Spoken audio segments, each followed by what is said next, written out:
India global capability centres జీసీసీలకు హబ్గా మారుతోంది. ప్రభుత్వం తీసుకున్న ఆర్థిక సంస్కరణలు, స్కిల్స్ ఉన్న యువత, ఇన్ఫ్రాస్ట్రక్చర్ మెరుగవుతుండడమే ఇందుకు కారణం. గతంలో జీసీసీలు అంటే కేవలం మల్టీనేషనల్ కంపెనీలు ఖర్చులను తగ్గించుకోవడానికి ఏర్పాటు చేసే బ్యాక్ ఆఫీస్ సపోర్ట్ కేంద్రాలుగా మాత్రమే చూసేవారు. కానీ ఈ పరిస్థితి పూర్తిగా మారిపోయింది. Consultancy company JLL India report ప్రకారం ప్రస్తుతం భారత్లో 2000 కంటే ఎక్కువ జీసీసీలు ఉండగా వీటిలో 19 లక్షల మందికి పైగా ప్రొఫెషనల్స్ పనిచేస్తున్నారు. ఈ కేంద్రాలు కేవలం సపోర్ట్ రోల్స్కే పరిమితం కాకుండా artificial intelligence development, core research and development వంటి టెక్నాలజీ ఇన్నోవేషన్స్కు వేదికలుగా మారాయి.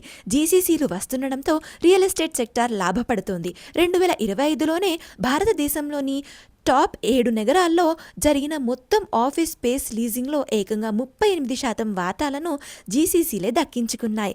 రికార్డు స్థాయిలో 3.13 కోట్ల చదరపు అడుగుల ఆఫీస్ స్థలాన్ని ఇవి లీజుకు తీసుకున్నాయి. ఎంఎన్సీలు తమ ప్రధాన వ్యాపార సాఫ్ట్వేర్, ఆటోమేషన్, డిజిటల్ సేవలను భారత్ నుంచే నడిపిస్తున్నాయి.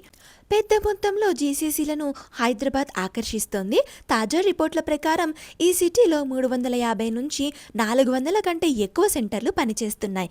దేశవ్యాప్తంగా ఏర్పాటవుతున్న కొత్త జీసీసీలలో దాదాపు 40% పైగా వాటాను దక్కించుకుంటూ హైదరాబాద్ దూసుకుపోతోంది. మైక్రోసాఫ్ట్, గూగుల్, జేసీ మార్గన్ చేస్, నోవటీస్, వెల్స్ ఫార్గో, మైక్రాన్ టెక్నాలజీ వంటి గ్లోబల్ దిగ్గజాలు ఇక్కడ భారీ కేంద్రాలను ఏర్పాటు చేశాయి. తెలంగాణ ప్రభుత్వం జీసీసీలను ఆకర్షించడానికి సరికొత్త తెలంగాణ జీసీసీ పాలసీని అమలు చేస్తోంది.